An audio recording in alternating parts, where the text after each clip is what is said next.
హన్మకొండ జిల్లా ఎల్కతుర్తి మండల కేంద్రంలో మండల అధ్యక్షులు మంతుర్తి శ్రీకాంత్ యాదవ్ అధ్యక్షతన నిర్వహించిన విలేకరుల సమావేశంలో ముఖ్య అతిథిగా సిద్దిపేట జిల్లా మాజీ అధ్యక్షులు గంగాడి మోహన్ రెడ్డి, రాష్ట్ర కార్యవర్గ సభ్యులు కొమటిరెడ్డి రామ్ గోపాల్ రెడ్డి, అసెంబ్లీ కన్వీనర్ గుర్రాల లక్ష్మారెడ్డి, వీరమల్ల రవీందర్ రెడ్డి పాల్గొన్నారు. మోహన్ రెడ్డి మాట్లాడుతూ గత బీఆర్ఎస్ ప్రభుత్వం ఏకీగ్రవ పంచాయతీలకు 5 లక్షలు ఇస్తామని హామీ ఇచ్చిందని రూపాయి కూడా ఇవ్వలేదని ఆరోపించారు. గతంలో కాంగ్రెస్ కూడా ఇలాంటి హామీలిచ్చి ప్రజలను మోసం చేసిందని, ఆ రెండు పార్టీల మాటలు నమ్మవద్దని ప్రజలను కోరారు. గ్రామ పంచాయతీలకు నిధులు ఇచ్చేది కేంద్ర ప్రభుత్వం అని, పొరపాటున కాంగ్రెస్ లేదా బీఆర్ఎస్ మద్దతుదారులు గెలిస్తే కొత్త నిధులు రావన్నారు. కేంద్రం నుంచి వచ్చే నిధులు పక్కదారి పట్టే ప్రమాదం ఉందని హెచ్చరించారు. కరీంనగర్ పార్లమెంటు పరిధిలో ఎంపీ బండి సంజయ్ 5 కోట్ల నిధులతో ఆసుపత్రుల్లో అత్యాధునిక పరికరాలు ఇచ్చారని, విద్యార్థుల ఎగ్జామ్ ఫీజులు తల్లిదండ్రులకు భారం కావద్దనే ఆలోచనతో ఫీజులు చెల్లించారని, విద్యార్థులకు సైకిళ్లు పంపిణీ చేశానని గుర్తు చేశారు. సిఎస్ఆర్ నిధుల ద్వారా కోట్లాది రూపాయలు తీసుకొచ్చి విద్యా వైద్య రంగాల్లో ఖర్చు చేశారని, కేంద్ర ప్రభుత్వం ద్వారా మరిన్ని నిధులు తెచ్చి పంచాయతీల అభివృద్ధికి కృషి చేసేందుకు బీజేపీ తరపున అభ్యర్థులను ఏకగ్రీవం చేసుకోవాలని పిలుపునిచ్చారు. ఈ సమావేశంలో రాష్ట్ర నాయకులు ఎర్రగుల్ల శ్రీనివాస్ యాదవ్, జిల్లా కౌన్సిల్ మెంబర్ కుర్తాడు చిరంజీవి, సీనియర్ నాయకులు కంచర్ల శంకరయ్య, మూషిక వెంకటేష్, అడెపు శ్రీవర్ధన్, పల్లెపాటి మధుకర్, చిరురాల వెంకటేష్, ఎర్రగొల్ల రాజు, సుకెని సుధాకర్, హింగే దేవరావు, మాజీ సర్పంచులు బుర్గుల రామారావు, కొడతాడు రాజు, సామాల సురేష్ రెడ్డి, పూలు కోటేశ్వర్, రావుల సంపత్, రంజిత్ కుమార్, శ్రీకాంత్, నాంపల్లి అశోక్, అల్లి కుమార్, పోగుల ప్రశాంత్, మద్దబోయిన అనిల్, మద్దతు తిరుపతి, సాంబశివారెడ్డి తదితరులు పాల్గొన్నారు. గ్రామ పంచాయతీ ఎన్నికల నోటిఫికేషన్ వచ్చిందో దానికి సంబంధించిన ఎల్కతుర్తి మండలానికి సంబంధించిన ముఖ్య నాయకుల సమావేశాలు ఈరోజు నిర్వహించుకొని ఈ యొక్క మండలంలో సంబంధించిన అన్ని గ్రామ పంచాయతీలో భారతీయ జనతా పార్టీ బలపరిచిన అభ్యర్థులను మరి పోటీలు నిలుపుటకు ఈరోజు ఈ సమావేశంలో చర్చించడం జరిగింది. మరి అయితే ముఖ్యంగా ఏదైతే స్థానిక సంస్థల ఎలక్షన్స్ సంవత్సరం కాలం పాటు అయిపోయింది. గ్రామాలలో పాలక మండలి లేని కారణంగా అనేక సమస్యలతో ఇలా గ్రామాల లోపల అనేక ప్రజలు ఇబ్బందులు పడుతూ ఉన్నారు. 42% రిజర్వేషన్తోనే మేము ఎన్నికలు పెడతామని చెప్పేసి తన ఎన్నికల హామీ ఏదైతే ఉందో ఇలా కాంగ్రెస్ పార్టీ దాన్ని నెరవేర్చకుండానే మరి గ్రామ పంచాయతీ ఎలక్షన్స్ పెట్టడం జరుగుతూ ఉంది. ఇలా భారతీయ జనతా పార్టీగా ఈ ఎన్నికలను మేము స్వాగతిస్తూనే ఈరోజు భారతీయ జనతా పార్టీ ఏదైతే కేంద్ర ప్రభుత్వము నిధులు ఏదైతే ఉన్నాయో ఇలా గ్రామ పంచాయతీలు అభివృద్ధి జరుగుతున్నాయంటే గతంలో మనం గత 10 సంవత్సరాల బీఆర్ఎస్ ప్రభుత్వంలో కావచ్చు, ఈ 2 సంవత్సరాల కాంగ్రెస్ ప్రభుత్వంలో కావచ్చు, ఇలా గ్రామ పంచాయతీలలో అభివృద్ధి ఏదైనా కార్యక్రమాలు జరిగినాయంటే కేవలము కేంద్ర ప్రభుత్వం ఇచ్చిన నిధులతోనే అభివృద్ధి పనులు జరుగుతూ ఉన్నాయి.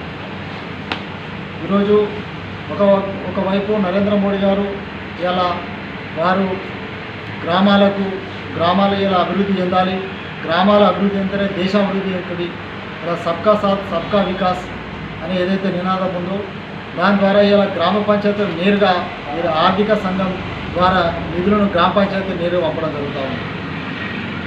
అదేవిధంగా కేవలం ఇలా నిధులు పంపడమే కాకుండా ఇలా గ్రామాల్లో ఉన్న అందరికీ కూడా ఇలా ఉపాధి అవకాశాలు కలగాలని చెప్పేసి ఇలా ఎన్ఈఆర్జీసీ పథకం కింద, గ్రామీణ ఉపాధి హామీ పథకం కింద ఇలా 100 రోజుల పని ఏదైతే ఉందో దాని ద్వారా ఇలా గ్రామాల్లో ఉన్న అనేక మందికి ఇలా ఉపాధిని కల్పించడం జరుగుతుంది ఇలా కేంద్ర ప్రభుత్వం, ఇలా నరేంద్ర మోడీ ప్రభుత్వం. అదేవిధంగా ఇలా గ్రామాలలో ఏదైనా మనం చూస్తూ ఉన్నాం, ఇలా అంగన్వాడీ భవనాలు కావచ్చు, లేకుంటే కొత్త గ్రామ పంచాయతీలు కావచ్చు, ఇలా సీసీ రోడ్లు కావచ్చు, ఏది డెవలప్మెంట్ యాక్టివిటీ జరిగినా కూడా అది కేంద్ర ప్రభుత్వ నిధులు తప్పితే ఇలా రాష్ట్రానికి సంబంధించిన ఏ ఒక్క పైసా కూడా ఇలా మనకు కనపడతలేదు. ఈ విధంగా ఇలా గ్రామ పంచాయతీల అభివృద్ధి అది కేవలం కేంద్రం ద్వారా జరుగుతున్నది ఇలా తేటతెల్లమైపోయింది. ఇలా ఈ ఎన్నికలు కూడా సంవత్సరం కాలం పాటు అయిపోయింది.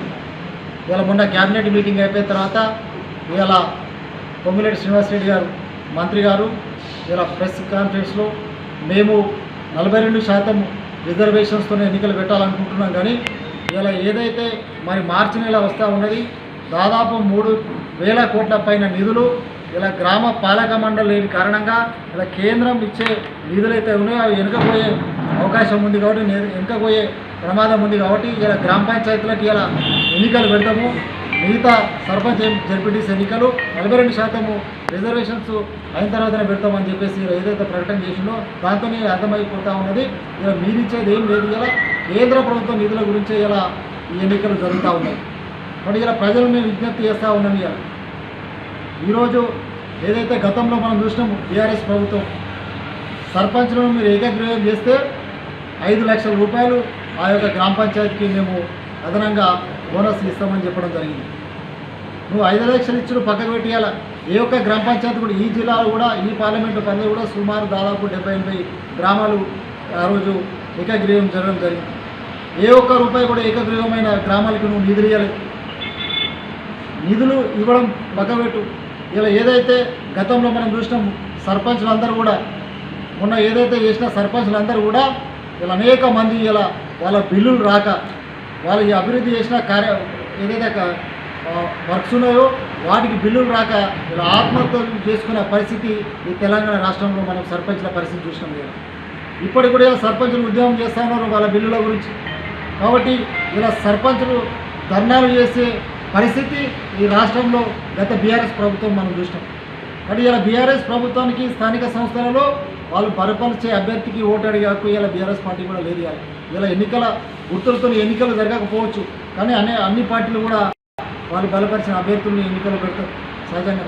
కాబట్టి ఇలా బీఆర్ఎస్కి ఎక్కడ కూడా నైతికంగా ఇలా మేము బలపరిచిన అభ్యర్థికి ఓటు ఏమని అడిగే హక్కు ఇలా బీఆర్ఎస్ పార్టీకి లేదు. అదే ఇలా కాంగ్రెస్ పార్టీని చూస్తూ ఉన్నాం. ఇలా స్వయాన ముఖ్యమంత్రి గారే చెప్తా ఉన్నాడు, మా దగ్గర పైసలు లేవు, ఏం రూపాయి ఇచ్చే పరిస్థితి లేదు. ఇలా గత ప్రభుత్వమే లక్షల కోట్లు అప్పులు చేసిపోయింది. ఇలా మేము కూడా ఏమి ఇచ్చే పరిస్థితి లేదనే పరిస్థితిలో ఇలా స్వయాన ముఖ్యమంత్రి ప్రకటించడం జరిగింది. ఇలా ప్రకటించడంతో పాటు ఇలా గ్రామాలకు పంపే నిధులను గతంలో బీఆర్ఎస్ పాలనలో చూసినా మనం ఇలా ఏదైతే కేంద్ర ప్రభుత్వ నిధులను వీళ్ళు పక్కదారి పట్టించారు. ఇలా డబుల్ బెడ్రూమ్ విషయంలో కావచ్చు అనేక పనుల విషయంలో ఇలా పక్కదారి పట్టించారు. ఇలా మహిళలకు పావుల వడ్డీ ఏదైతే రుణాలు ఉన్నాయో ఆ మొత్తం పావుల వడ్డీ ఏదైతే రుణమాఫీ ఉన్నదో అదంతా కూడా ఇలా కేంద్ర ప్రభుత్వం ఇచ్చే నిధులే. వాటిని కూడా దారి మళ్లించిన ప్రభుత్వం గతంలో బీఆర్ఎస్ ప్రభుత్వం మనం చూసినాం. కాబట్టి ఇలా వీళ్ళు ఇచ్చే నిధులు పక్కకు పెట్టి ఇలా కేంద్ర ప్రభుత్వం ఇచ్చే నిధులను కూడా పక్కదారి పట్టే పరిస్థితి ఉంది. కాబట్టి ఇలా నిజంగా మన గ్రామానికి ఇలా కేంద్ర పంచే నిధులు ఏదైతే ఉన్నాయో అవి సక్రమ మార్గంలో ఇలా మన గ్రామ అభివృద్ధికి మరి అవి వినియోగించాలంటే ఇలా భారతీయ జనతా పార్టీ బలపరిచిన అభ్యర్థిని గెలిపేయాలని చెప్పేసి ఇలా ప్రజలందరూ కూడా మేము విజ్ఞప్తి చేస్తూ ఉన్నాం.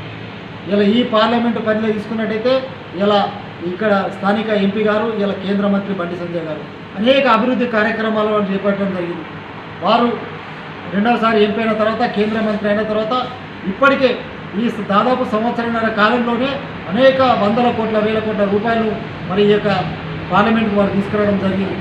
కేవలం పాటు పడతాడు తప్పితే నీ గ్రామాభివృద్ధికి ఒరిగేది ఏం లేదు. ఇలా నిజంగా భారతీయ జనతా పార్టీని అభ్యర్థిని నువ్వు గెలిపించుకున్నట్టయితే నీ గ్రామ అభివృద్ధికి తోడ్పడతాడని చెప్పేసి ఈ సందర్భంగా నేను అందరూ కూడా ప్రజలందరూ కూడా నేను గ్రామాల్లో ప్రజలందరూ నేను విజ్ఞులైన అందరూ కూడా విజ్ఞప్తి చేస్తూ ఈ ఎన్నికల్లో మరి అలా భారతీయ జనతా పార్టీ అభ్యర్థులను గెలిపించాలని చెప్పేసి నేను ఈ సందర్భంగా కోరుతాను.